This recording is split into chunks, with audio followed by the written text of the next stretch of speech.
All right. It looks like I added you, Angela. If you could just accept that invite, you should be able to get on camera.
All right, Angela, I just added you again, so um, let me know if you can join the broadcast. How's it going, Herbert? We're just having some technical difficulties trying to get Angela onto the video.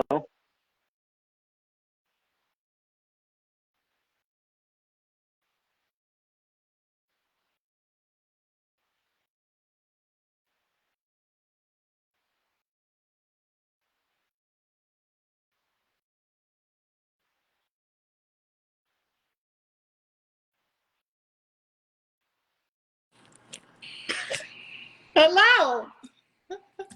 Oh, there you are. Perfect. Oh my God.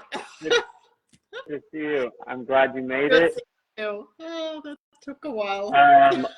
Hopefully we get a couple more people jump back on because I know a couple people left, but it's okay. Yeah, we figured it out, and that's the main thing. Okay. Well, we got Tanian, we got Ruth. I appreciate you two hanging out still, and we got Herbert watching. So I guess we will just get started. So welcome to the Manifestation Mindset Podcast. My name is Itai Pearl. I appreciate you coming on. Thank you for having me. Today I have a special episode for everybody as part of my interview series. I have a special guest who, as you know, is the former Miss Universe Fitness Competition winner. She has 29 years of experience in the fitness world. She's a health coach and personal trainer with a focus on functional nutrition and fitness planning. The one and only Angela Beyer. Welcome to the show. Oh, thank you. Yes, I'm excited to be here and that I'm able to share my story. And nothing, it was not planned like this. And I was a banker. I was in the finance world, and I have a finance degree, and that was actually, that was told. Like, my family was very traditional. I'm original from Germany, and my dad just said, that's what you're going to do. And that's what I did. And I actually did it very well, but it was not the right thing where I wanted to be. And it felt like work. That's how it felt. And in the beginning of my journey, I actually received a lot of no's. Meaning, when I started out in Germany after college, I gained a lot of weight, like all the girls do, and I struggled. And I had in my head, I wanted to be in shape. I wanted to have muscles. I wanted to be fit and healthy. And if I could, I wanted to do bodybuilding. And I went to a lot of coaches, and they actually told me, no, they're not going to coach me. And for me, it was almost like, okay, I'll show you what I can do. Every no me to actually push more, which was interesting to see how much momentum I got from no's. And I started actually competing in Germany, and I was very successful. And it was even better than when the coaches showed up again and asked me, well, now we want to coach you. And I was able to say no. So that's a little story, but that's not how I became Miss Universe. I had a very stressful life, just by being in a field which was not my passion, was not what I was meant to be, and being in a relationship which was not good either. So at one point it all like fell apart. I went through a huge breakup and I didn't know what to do with my life. And I said, well, I just take a break. I go to the United States and I learn English. And that's what I did. I took English as a second language, a 3-month course. I liked it so much here, the energy, the lifestyle. So I looked for an internship at a bank again, because that's what I'm trained to do. And during that internship, I was looking for a solution how I can stay legally in the United States and try to build a life here. And at the time, my immigration lawyer actually said, well, as a banker, there is no way you get a work permit, you can't stay, like there is nothing I can do for you. You have to have some special skills. And I'm like, well, the only special skill I have, and I'm very good at this, is lift things up and put them down. And I'm really good at that, meaning I can building. And she's like, well, you actually have to win a world champion title for the United States in order to get a green card.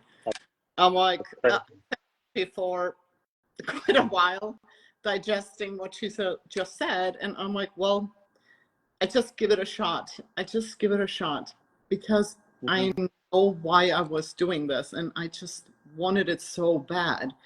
And what I did, I actually prepared, and I got into this mode where I literally had a tunnel vision, and I just had, for now, Miss Florida in my head and how I get there. And I broke it down in different steps, and I structured my workouts, my diet, and it was all about this competition. And I actually competed in Miss Florida and won Miss Florida, got qualified for Team USA, which was huge for me. And I'm like, okay, let's go to the next step. And I did the same thing. Again, the structure, the routine, the every day doing the same thing for that one goal and seeing actually how you improved and how you got better kept me going. And the show was actually in Los Angeles. It was a huge show, the Miss USA. And yeah, I won Miss USA, which sounds, when I say it, like, okay. But then that's amazing.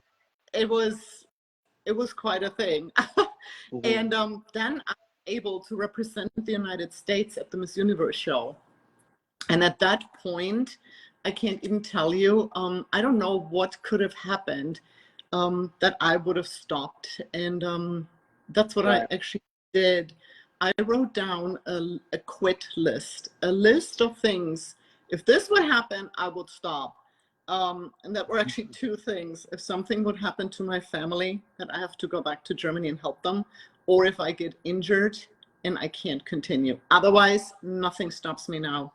And I, again, got very, very focused on that show. And I remember, I don't even know how many times I practiced my posing for the finals. You have a pre-judging in the morning where we all get compared. We all have black bikinis, and it's like already sorting out who's going to be in the finals. And in the finals are the top 6 athletes. And that's when you actually show your posing routine and where you play with the audience and you can actually shine. That's your moment. I remember when I was prepping it, I practiced my posing, I think 3 or 4 months before the show, every day. Every day. seeing myself on that stage doing my posing for the finals. And if you would have played that song in the middle of the night, I would have jumped out of bed and I would have done my posing routine. That's how well I did it. Yeah. So Yeah. I flew again to Los Angeles, and this show was huge. And it is very busy backstage because there are a lot of different classes. Everybody's nervous. Everybody's running around. And I remember I literally looked for a corner and I laid down and I just was listening to my music again. And I again saw myself on stage doing that posing routine, what I worked for, what I practiced for, and I wanted to show at least this routine, meaning being in the top 6.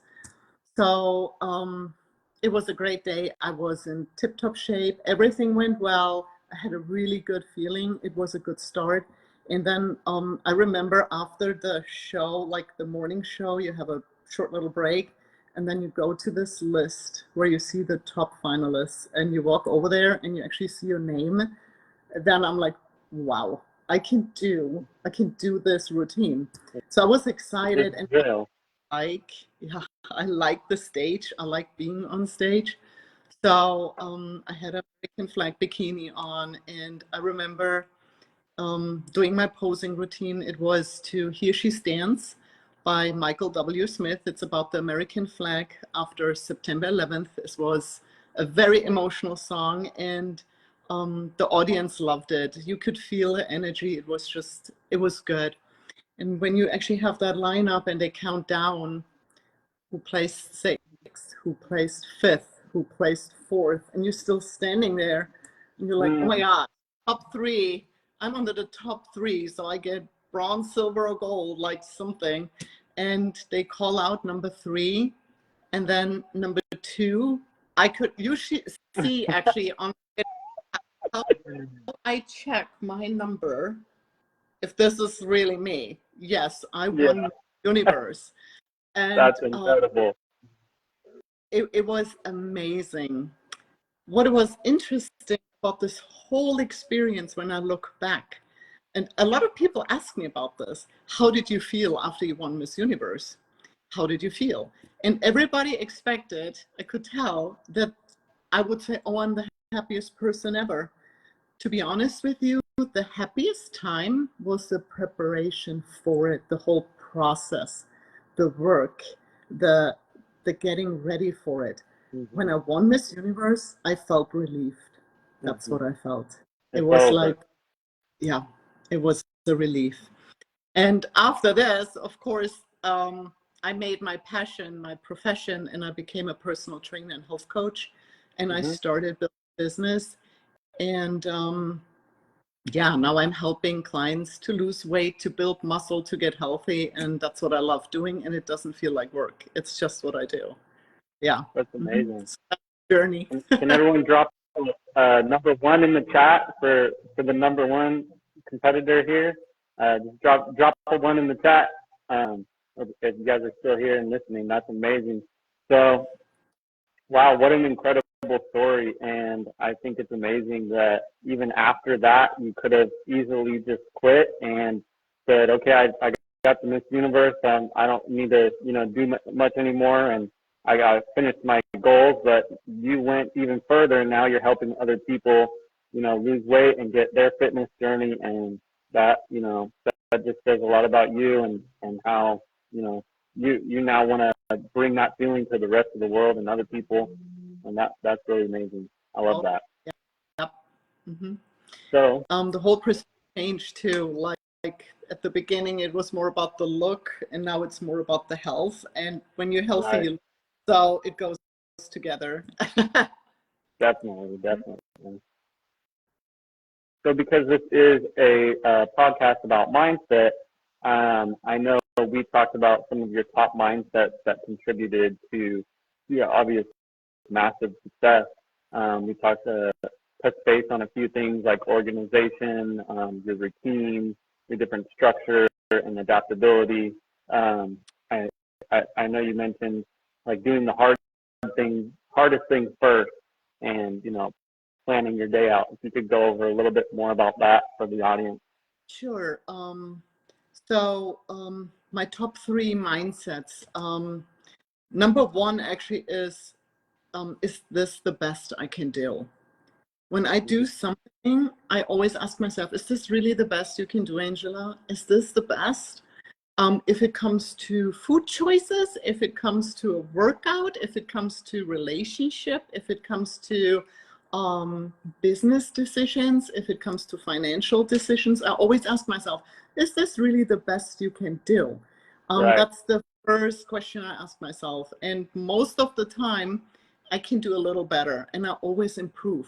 That makes me improve. And if you want to change something, you have to put it all, like you're all in, like you have to get better and better and better every day. And if it's just a small tiny bit, one more rep or one good decision, hanging out with friends and not eating the dessert, it all matters and it all counts. It adds up. Don't ever think it doesn't matter. This is the worst you can do. And I see this a lot in my clients as well, when they actually have the what the heck effect. So they make one little mistake and then they throw in the towel and say, well, now it's all ruined. I can't do this anymore. I'm done. And it's not true. You can always start over again, and we start fresh. And just don't let that happen to you. Always ask yourself, is this the best you can do? So that's like one of my mindsets I have. And the other one is, of course, structure, routine. I'm very organized and I like to measure things. Like I want to see my results, and numbers are numbers and numbers don't lie. So I always keep track of everything, and that helps me to reach different goals, tweak it, find different solutions. The other thing is too, and this is with me just by time, what one plan worked doesn't work the next time. And you have to know this, you have to see this, and you have to be able to make adjustments. It would be nice if there would be one plan, it works for all, that's it. No, we are all different. And we have to make the adjustments or the changes what either that person needs or what you need in that moment.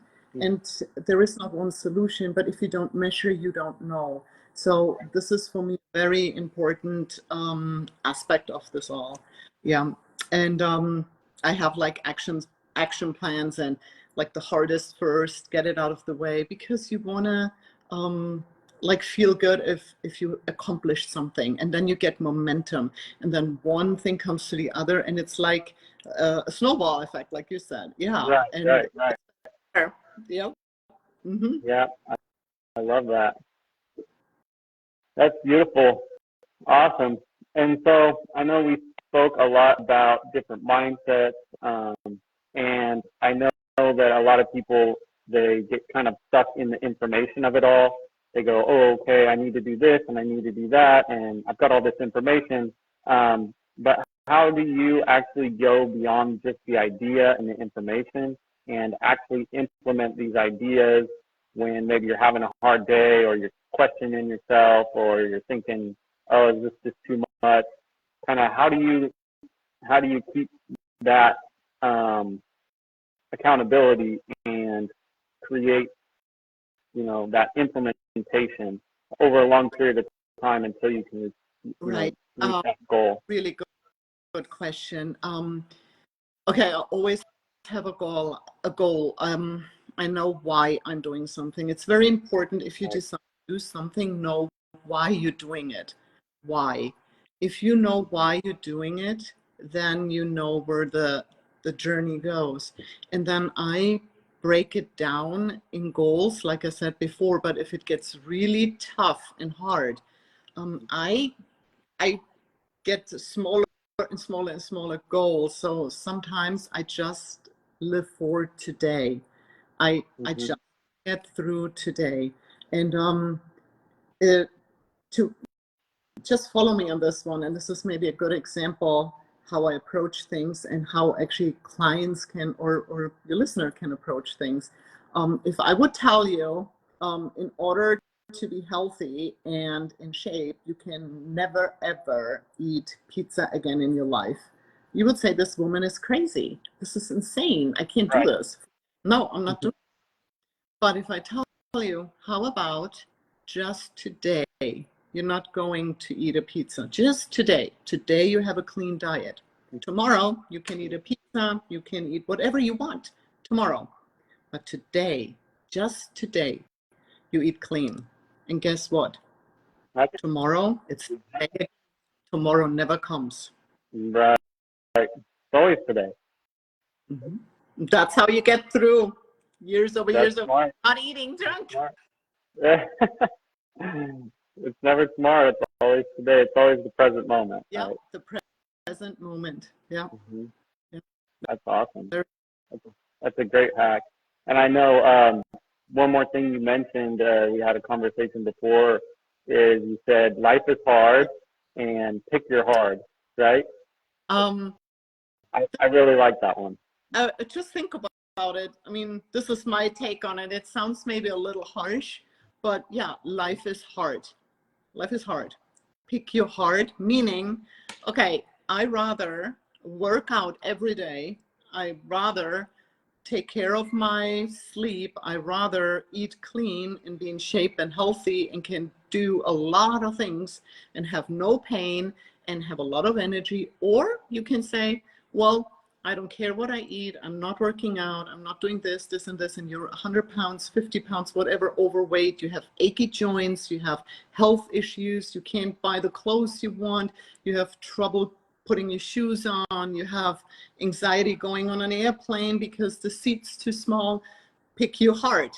I rather pick to be healthy and lean and strong. Yeah, that's like whatever you prefer. And I prefer being this way.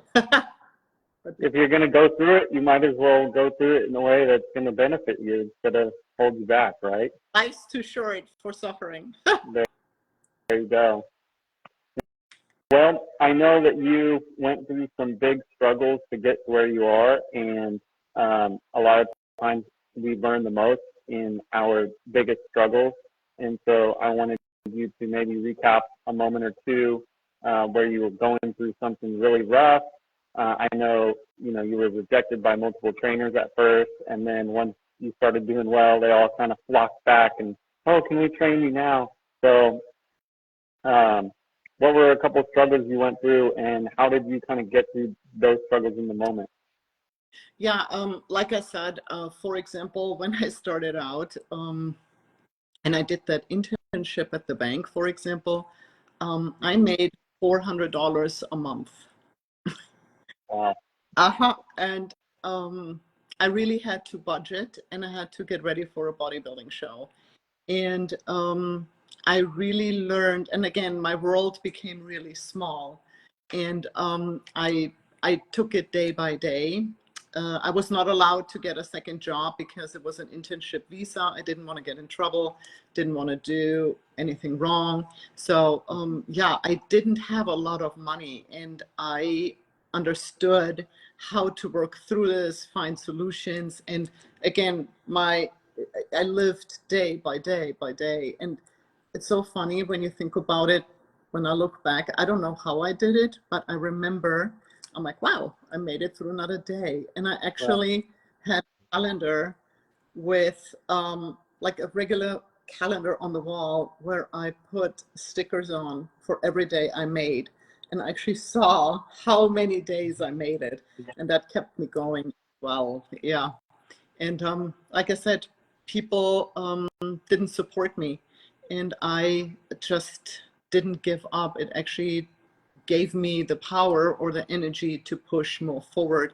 I believe that if you have really something what is dear to your heart, and you really believe in it and you want to do it, that you can reach it.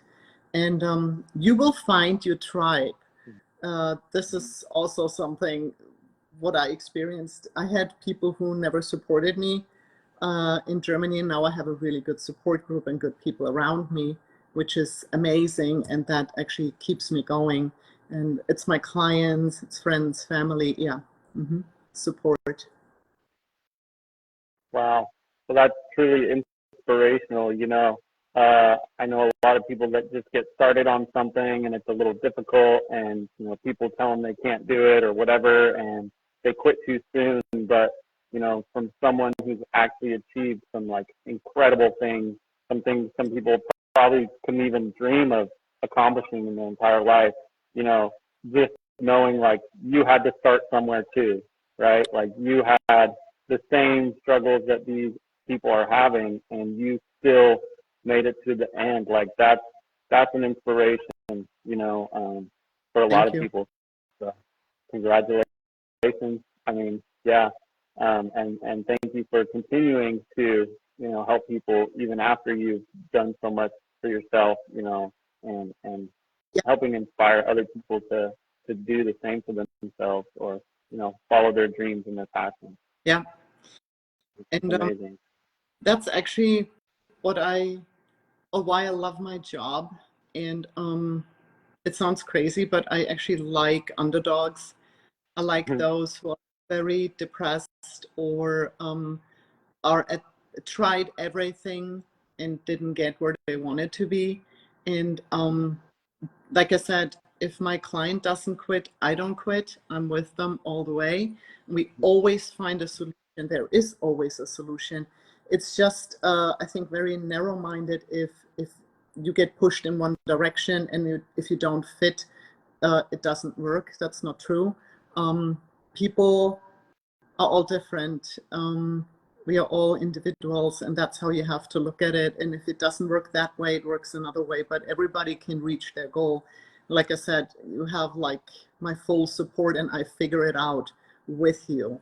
And whatever it takes, we get there. Because I did it. I got told so many times, I will never be a bodybuilder. And yeah. And here you are. Yeah, I can't be. You showed them. You showed them. Yeah. Yeah, I think a quote that I heard is, you never lose if you never quit, because you just have another attempt, right? And You just keep going. You just keep trying, and eventually you get there. So that's right.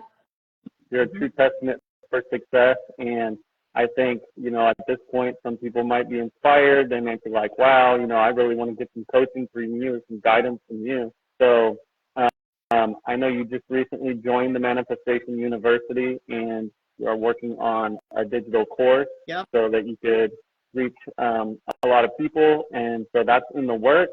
So we're really excited about that. Also, you have your coaching available, and we're going to have a link to that coming soon as well, so people could apply to, potentially be your client. And so if anybody watching is interested in being a client of yours, how could they reach out to you to get that link? You have an Instagram and also your Facebook here? You can find me on Instagram at Health Coach Angela. Or right now I have like a homepage. It's houseofshape.com, where you can reach out to me, or on Facebook. It's Angela Beyer. Yeah. Great. And then also, if you guys are friends with me and you watch this and you want to reach out to me, I can send you those links as well. And then, like I said, soon you'll be on Manifestation University, so people can find you there.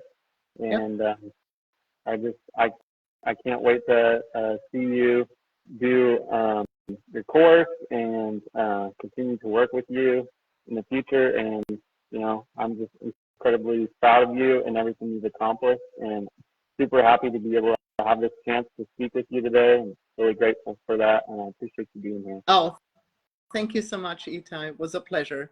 Yep. All right. Thank you, everybody, for coming, and we'll talk to you later. Bye.